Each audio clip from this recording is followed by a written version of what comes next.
20 minute में 20 खबरों में आप सभी दर्शकों का स्वागत है। आपके साथ मैं हूं आसिफ खान। हम अगले 20 मिनट में आपको देश दुनिया की 20 ऐसी खबरें बताने वाले हैं जो इस वक्त न केवल सुर्खियों में है बल्कि दिलचस्प और अहम भी है।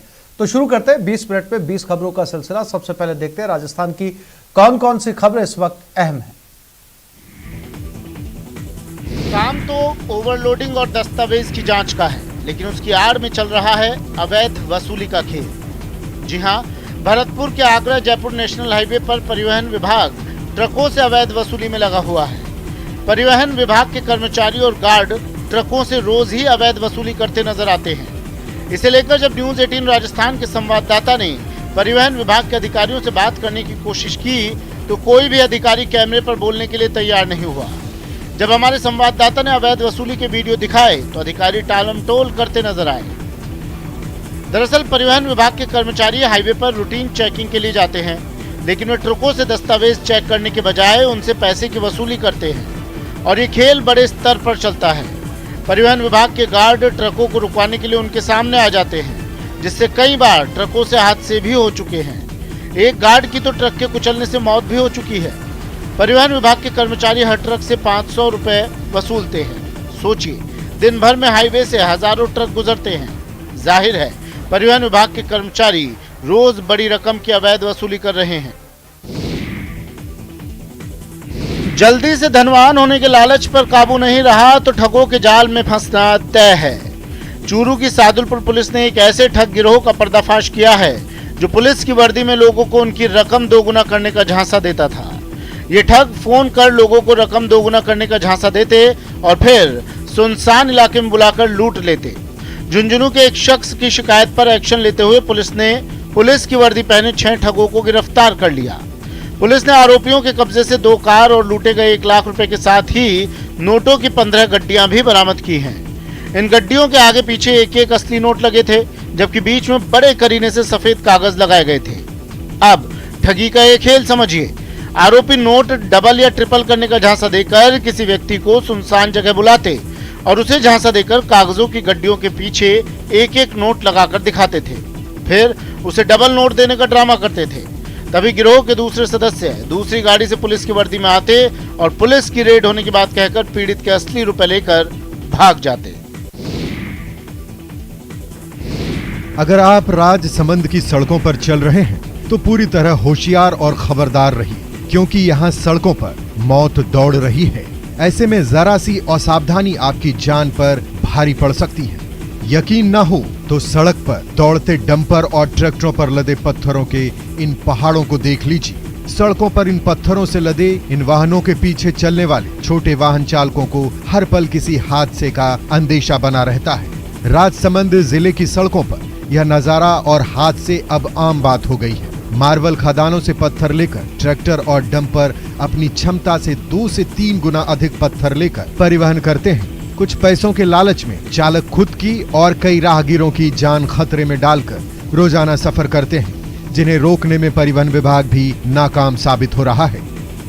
ई रवाना के आधार पे जो ओवरलोड के ऑनलाइन चालान जनरेट किए जा रहे हैं, जिससे कि उनके वाहन ऑटोमेटिक सर्वर पे ब्लैकलिस्टेड हो जाते हैं और उनको ओवरलोड का जुर्माना भरना पड़ता है। लाइमस्टोन से गांव के विकास का सपना देखने वाले जैसलमेर के जोगा गांव के बाशिंदे आज 33 साल बाद अपने आप को ठगा महसूस करते हैं। उनका कहना है कि हमें RSMM से जो उम्मीदें थी वो सब धराशायी हो गई। आज जिले में सबसे ज्यादा टीबी के मरीज हमारे गांव में हैं। ब्लास्ट से गांव के घरों में दरारें आ गई हैं।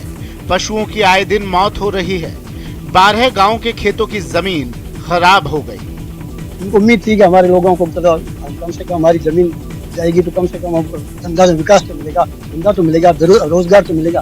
उसके नाम मात्र कुछ नहीं। पानी आता था, पानी जो नदियाँ जो आती थी, पानी बरसात का जो पानी वो खेतों में आता वो रोक दिया। कैचमेंट एरिया था, खड़ीन के आगे पूरा कैचमेंट जो ब्लॉक कर दिया। पूरा उसमें RSM ने खड्डे कर दिए। कम से कम 8-10 खड्डे हो गए। आंखों में थी विकास की आशा, हृदय में था गांव का उत्थान। धूल में घुट गई सांसें, टूट गई आस और छलनी हो गया गांव।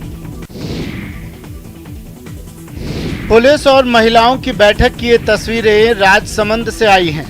महिला अपराधों पर अंकुश के लिए पुलिस महानिदेशक की नई पहल के तहत जिले के नाथद्वारा थाने पर सुरक्षा सखी योजना की बैठक हुई।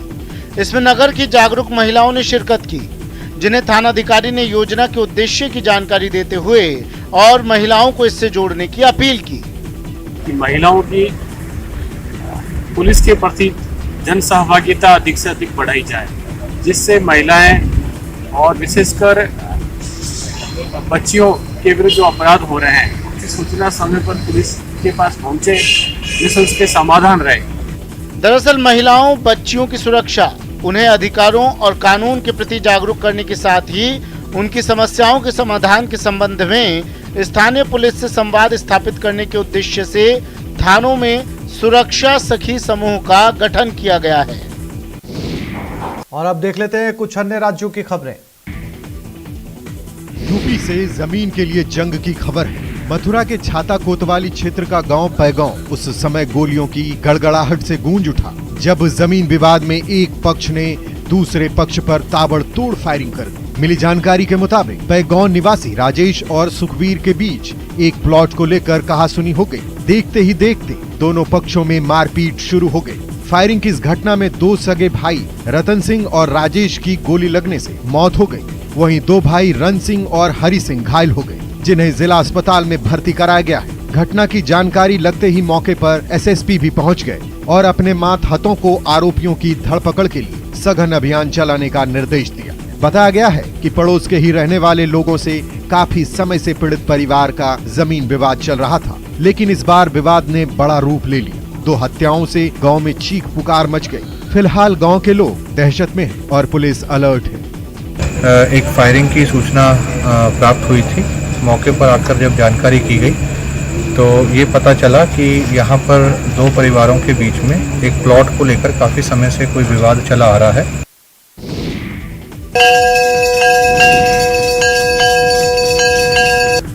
गाजियाबाद के हिंदू संगठनों का गुस्सा डीएम के दफ्तर पर नजर आया। डासना में देवी मंदिर में मौजूद एक महंत पर हुए हमले के बाद मंदिर कमेटी से जुड़े लोग और हिंदू संगठनों ने डीएम दफ्तर पर पहुंचकर प्रदर्शन किया। विश्व हिंदू परिषद और अखिल भारतीय हिंदू महासभा ने मंदिर में रहने वाले महंत समेत पूरे परिसर की सुरक्षा कड़ी करने की मांग की है। घटना के खिलाफ ज्ञापन देने को लेकर डीएम दफ्तर पर खासा हंगामा हुआ। डासना के देवी मंदिर में 7 अगस्त को बिहार से महंत नरेशानंद आए थे। पुलिस के मुताबिक 10 अगस्त को तड़के उन पर जानलेवा हमला हुआ। हैरान करने वाली बात यह है कि जिस वक्त ये हमला हुआ उस समय मंदिर परिसर में पीएससी के हथियारबंद सुरक्षाकर्मी तैनात थे। इस बात से मंदिर से जुड़े लोग नाराज हैं कि पुलिस कर्मियों के रहते हुए भी इतनी बड़ी वारदात कैसे हो गई। डासना देवी मंदिर में हुए हमले को लेकर गाजियाबाद के एसएसपी अमित पाठक ने ड्यूटी में लापरवाही की वजह से मंदिर प्रशासन की सुरक्षा में तैनात 2 पुलिस कर्मियों को सस्पेंड कर दिया है। लेकिन महंत यति नरसिंह नंद का कहना है कि पिछले कई महीनों से उन्हें मारने की बड़ी साजिश हो रही है। दुकान में सजी महफिल और खाकीधारियों के हनक के नीचे उतरती अंगूर की बेटी हैरान करती ये तस्वीरें यूपी के उन्नाव की हैं। सबसे पहले इन शराबी होमगार्ड को देखिए, एक के बाद एक पैक लगाते इन जवानों को देखिए। तस्वीरों में नजर आ रहे होमगार्ड्स ने वर्दी की गरिमा को तार तार कर दिया। दुकान में शराब पीने के बाद होमगार्ड ने वर्दी का रौब भी झाड़ा। बताया जा रहा है कि 3 होमगार्ड थाना माखी में जबकि एक थाना आसिवन में तैनात है। वहीं जब सोशल मीडिया पर वीडियो वायरल हुआ तो वीडियो की जांच की गई। वायरल वीडियो का संज्ञान लेते हुए सीओ सिटी कृपाशंकर सामने आए और कहा कि सभी को तत्काल प्रभाव से ड्यूटी से हटा दिया गया है। इसमें 3 थाना माखी पर और 1 थाना आसीवन पर कार्यरत है। ये सभी ड्यूटी के पश्चात अपने घर जा रहे थे और थाना आसीवन पे रहने वाले, इनको तत्काल ड्यूटी से हटा दिया गया है और इनके विरुद्ध दंडात्मक कार्रवाई के लिए जिला कमांड होमगार्ड को पत्राचार किया जा रहा है। आपका मन खराब ना हो इसलिए तस्वीर धुंधली कर दी गई है। इन तस्वीरों में किन्नरों का एक झुंड सड़क पर किन्नर की सरेआम धुलाई कर रहा है और मार खा रहा किन्नर जारो कतार रो रहा है, लेकिन सामने वाले किन्नर हैं कि सुनने को तैयार नहीं हैं। उस पर लात, घूंसे और चप्पल बरसा रहे हैं। किन्नरों की लड़ाई का ये वीडियो यूपी के हरदोई से आया है, जो लोनार कोतवाली क्षेत्र के नकटौरा चौराहे के आसपास का बताया जा रहा है। यहाँ पर किन्नरों के 2 गुट आपस में भिड़ गए और देखते ही देखते जमकर मारपीट होने लगी। किन्नरों का एक गुट थाना पाली क्षेत्र और दूसरा थाना हरपालपुर क्षेत्र का बताया जा रहा है। सैकड़ों की संख्या में खड़े लोग यहां पर तमाशा देखते रहे। लड़ाई की वजह क्षेत्र में होने वाली वसूली बताई जा रही है। कुछ लोगों का कहना था कि ये एक दूसरे के क्षेत्र में जाकर वसूली करते थे, इसलिए इनका आपस में झगड़ा हुआ। एक पक्ष के किन्नर ने दूसरे पक्ष के किन्नर के खिलाफ लूटपाट की तहरीर दी है, जिस पर पुलिस ने जांच शुरू कर दी है। दोनों ही पक्षों की तहरीर थाने को मिल गई है, जिसमें तथ्यों को काफ़ी बढ़ा चढ़ाकर एक दूसरे से लूट करने की धाराओं के तथ्य लिखे गए हैं। गरीब परिवारों के लिए इलाज की मुफ्त और बेहतर सुविधा प्रदान करने के लिए जिला अस्पताल में सरकार और प्रशासन संसाधन तो जुटा रहे हैं, लेकिन यहाँ पदस्थ डॉक्टरों की कार्यप्रणाली लोगों का सरकारी अस्पतालों से मोह भंग कर रही है। खासतौर पर प्रसव के लिए भर्ती होने वाली महिलाओं को इसके बदले मोटी रकम चुकानी पड़ रही है। मामला एमपी के बुरहानपुर का है। मिली जानकारी के मुताबिक बुधवार को कलेक्टर कार्यालय पहुंचे मोहम्मदपुरा निवासी एक परिवार ने लिखित शिकायत देकर जिला अस्पताल के महिला चिकित्सक अंशिका श्रीवास्तव पर गंभीर आरोप लगाए हैं। हालांकि सिविल सर्जन और महिला चिकित्सक ने आरोपों को सिरे से खारिज कर दिया है। उनके मुताबिक निजी क्लिनिक में इलाज के बदले फीस ली गई थी। इसमें सरकारी अस्पताल में इलाज संबंधी कोई बात नहीं थी। ऐसी जो रिश्वतखोरी चल रही है सरकारी अस्पतालों में, इस पर रोक लगे और जो भी मामले में है उनके खिलाफ कड़ी से कड़ी कार्रवाई की जाए। डॉक्टर अंशिका श्रीवास्तव है, उन्होंने उनके प्राइवेट क्लिनिक में बुलाया और वहाँ हमको 10,000 रुपये की मांग की। 10,000 रुपये दूंगे, ऑपरेशन होगा, नहीं तो नहीं होगा। डॉक्टर अंशिका श्रीवास्तव द्वारा पैसे मांगे जा रहे हैं। अभी मैं इसकी जांच कमेटी बना के इसकी जांच करवाने वाला हूँ आज, और अगर ये दोषी पाए गए तो उनके खिलाफ कार्रवाई की। भागीरथी के बढ़ते जलस्तर के कारण शमशान घाट पर शवों को जलाने की जगह की कमी हो गई है। तस्वीरें बिहार के बक्सर की हैं, जहां पानी की उफनाई लहरों ने घाट को अपने आगोश में ले लिया है। भागीरथी का जल बिल्कुल ऊपर तक आ गया है, लिहाजा शव के अंतिम संस्कार के लिए आए लोगों को घंटों इंतजार करना पड़ रहा है।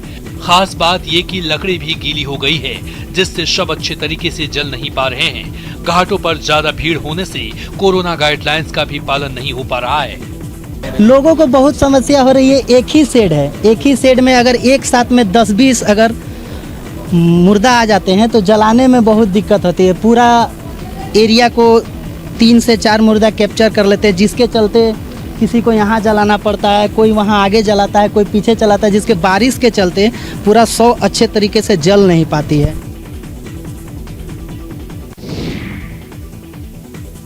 सैलाब का सितम ऐसा कि ऊपर बारिश और नीचे पानी। बाढ़ पीड़ित जाएं तो जाएं कहां। बाढ़ की बेबसी बयां करती ये तस्वीरें बिहार के बाढ़ ब्लॉक की हैं। हालात ऐसी है कि इंसान और पशु एक साथ रहने को मजबूर हैं। आप खुद देखिए, एक टेंट के अंदर 10-10 लोग एक चौकी पर जी रहे हैं। क्या दिक्कत हो रहा है? दिक्कत ये है कि झोपड़ी में चिमकी तान के रहे बरसात। तो चिमकी में जानवर सब लोग साथ रहते हैं ना? जानवर सब। प्रशासन बाढ़ पीड़ितों को भोजन मुहैया कराने का दावा कर रहा है, लेकिन उस दावे पर भी सवाल उठ रहे हैं। लोग जैसे तैसे अपना गुजारा कर रहे हैं। झोपड़ी के घर है सर, हमको खेत पथार नहीं। देखिए डूबा है, पानी है, पकाने की व्यवस्था नहीं है। हमको न एगो चिमकी मिला न खाना मिला। बताए इतनी शक्ति हमें देना दाता, मन का विश्वास कमजोर होना।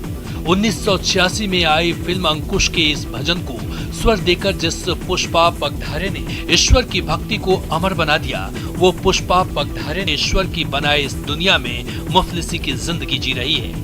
ये भजन आज भी उतना ही प्रसिद्ध और जन जन की जुबान पर है जो आज से 35 सालों पहले था। लेकिन जिसकी आवाज ने इसको अमृता प्रदान की, वो आज गुमनाम जिंदगी जी रही है। नेक रास्ते पर चलने की सीख देने वाली पुष्पा आज पग पग पर मुश्किलों से जूझ रही हैं। साल 1986 में आए फिल्म अंकुश का मशहूर गाना इतनी शक्ति हमें देना दाता, गाने वाले पुष्पा को सरकारी मदद के नाम पर महज 3,150 रुपए की पेंशन मिलती है। मोहम्मद रफी, आशा भोसले, मुकेश, उषा मंगेशकर, ओपी नैयर सरीखे लोगों के साथ काम करने वाली पुष्पा कहती हैं कि मिलने वाली सरकारी पेंशन से पूरी दवाएं भी नहीं आ पाती। 80 वर्षीय गायक माहिम की माझीमार कॉलोनी में बिल्कुल अकेले रहती हैं और मदद के लिए रिश्तेदारों से भीख मांगने को मजबूर हैं। कोरोना ने न केवल लोगों के कारोबार, रोजगार और स्वास्थ्य पर असर डाला है, बल्कि मंदिरों की चमक भी फीकी कर दी है। बेशक यह पढ़ने में अटपटा लगे, लेकिन यह 16 आने सच है। बिहार के विश्वविख्यात बोधगया की महाबोधि मंदिर की गुंबद के ऊपर लिपटी सोने की चादर की चमक फीकी पड़ गई है। दरअसल कोरोना की वजह से गुंबद की पॉलिशिंग नहीं कराई जा सकी है, जिसके कारण दूर से ही सुंदर और चमकीला दिखने वाला इस मंदिर की रंगत फीकी पड़ गई है। महाबोधि मंदिर के ऊपर गुंबद है और उस गुंबद पर सोने का परत चढ़ाया गया है और इस सोने के परत पर हर 3 साल में पॉलिशिंग कराया जाता है ताकि मंदिर के सोने का जो गुंबद है वो चमकता रहे और लोगों को आकर्षित करता रहे। लेकिन 2016 के बाद 2020 में इसका पॉलिशिंग कराना था, लेकिन कोरोना के कारण अब तक पॉलिशिंग नहीं हो सका। क्या आप यकीन करेंगे कि किले जैसी किसी मजबूत इमारत को बनाने में गुड़, उड़द, बिल्वपत्र जैसी चीजें इस्तेमाल में लाई जा सकती हैं? नहीं ना, लेकिन बात सही है। 16 आने सच। जी हाँ, इन चीजों को बहुत सारे चूने और ईंट के चूरे में मिला दिया जाए तो एक ऐसा चमत्कारी मसाला तैयार होता है जो किसी इमारत को ऐसी मजबूती दे सकता है जिसे वक्त भी आसानी से मात नहीं दे सकता। तस्वीरें एमपी के उज्जैन से आई हैं। श्री महाकालेश्वर मंदिर से रामघाट जाने वाले रास्ते पर जीर्ण शीर्ण हो चुके महाकाल द्वार को स्मार्ट सिटी के तहत सहेजने का काम चल रहा है, लेकिन विशेष तकनीक के साथ, और तकनीक भी ऐसी जैसी घर का भोजन बनाने की प्रक्रिया चल रही हो। चंदेरी और ललितपुर के कारीगर प्राचीन महाकाल द्वार का जीर्णोद्धार चूना, गुड़, गूगल और उड़द के पानी से कर रहे हैं। कारीगरों का दावा है कि 1000 वर्षों तक द्वार को कुछ भी नहीं होगा, साथ ही द्वार की चमक भी बरकरार रहेगी। सैलानियों के दिलो दिमाग को सुकून देने वाली लेह लद्दाख की वादियां एक बार फिर सैलानियों से गुलजार होने लगी हैं। इसके साथ कोरोना के सख्त नियमों के कारण बंद पड़ा यहां का पर्यटन एक बार फिर बूम पर है। यहां आने वाले सैलानी यहां की वादियों का लुत्फ उठाने के साथ कई दूसरी गतिविधियों में हिस्सा ले रहे हैं और रोमांच का अनुभव कर रहे हैं। महाराष्ट्र, कोलकाता, गुजरात सहित देश के दूसरे हिस्सों से आए सैलानी बोटिंग का जमकर मजा ले रहे हैं। सैलानियों का कहना है कि ये धरती पर ईश्वर की बनाई गई सबसे सुंदर जगह है और यहाँ आकर वाकई उन्हें बड़ा मजा आ रहा है। राजस्थान से आई महिला सैलानी का कहना है कि आप भी यहाँ आइए और इन खूबसूरत वादियों के साथ साथ बोटिंग का मजा लीजिए। साथ ही उन्होंने इस खूबसूरत जगह पर गंदगी नहीं फैलाने की भी अपील की। और ये जगह बहुत खूबसूरत है और यहाँ पर हमें राफ्टिंग करके बहुत अच्छा लगा और सभी से मैं कहना चाहूँगी कि यहाँ जगह बहुत सुंदर है, इसलिए इसकी साफ सफाई का ध्यान रखें, कोई गंदगी ना फैलाए और सब लोग यहाँ पर आए और एंजॉय करें। छत्तीसगढ़ के धमतरी के गंगरेल बांध के दूसरे तरफ बसे एक गांव में एक अखबार यानी न्यूज़पेपर की पूजा होती है। शायद आपको इस बात पर यकीन ना हो, लेकिन ये सच है। कहा जाता है कि इस गांव के लोगों को देश के आजादी की खबर पहली बार अखबार से ही मिली थी और तब से ही यहाँ के लोग उस पेपर की पूजा करते हैं। लोगों का तो यहाँ तक मानना है कि नव भारत में दैवीय शक्ति है और इससे कई दुख और दर्द भी ठीक हो जाते हैं। जब देश को आजादी मिली तो उसकी खबर यहाँ तक अखबार के जरिए पहुंची थी। उस दौर पर नवभारत अखबार यहाँ पर आया करता था और नवभारत न्यूज़पेपर के थ्रू गांव वालों को ये पता चला कि अब उनका भारत देश अंग्रेजों की गुलामी से आजाद हो गया है। और अब देख लेते हैं अंतर्राष्ट्रीय जगत की कुछ महत्वपूर्ण खबरें। यूरोपीय देश ग्रीस में जंगलों के जलने का सिलसिला अभी भी खत्म नहीं हुआ। वहां एविया द्वीप से तबाही की तस्वीरें सामने आई। जंगल के कई हिस्सों में धधकते शोलों को बुझाने के लिए वहां के लोग आगे आए, जिन्होंने कई जगहों पर खुद जाकर ही मोर्चा संभाल लिया। लोग वहां अपनी गाड़ियों से पहुंचे और आग बुझाने में जुटे नजर आए। कुछ लोगों ने पेड़ों को काट दिया ताकि आग आगे ना बढ़ पाए, तो वहीं कुछ लोगों ने उस पर मिट्टी डालकर बुझाने की कोशिश की। आग बुझाने के लिए जुटे किसानों ने कहा कि अब ये उनके अकेले के बस की बात नहीं। Help here. We need some help. We are fighting alone 7 days now. वहीं दूसरी तरफ प्रशासन ने दावा किया कि आग बुझाने के लिए दमकल और वन विभाग के लोगों ने पूरी ताकत झोंक दी, जिसके लिए 900 दमकल कर्मियों की तकरीबन 50 टीमों की तैनाती की गई। 3 अगस्त से सुलगते जंगलों पर काबू पाने के लिए पानी की बौछार के साथ साथ कई लीटर केमिकल छिड़का गया, जिससे आग पर काफी फर्क पड़ा, लेकिन कुछ हिस्सों से उठता धुआं इस राहत काम में अड़ंगा बनता दिखाई दिया। हार्ट, कोलेस्ट्रोल, मोटापा व डायबिटीज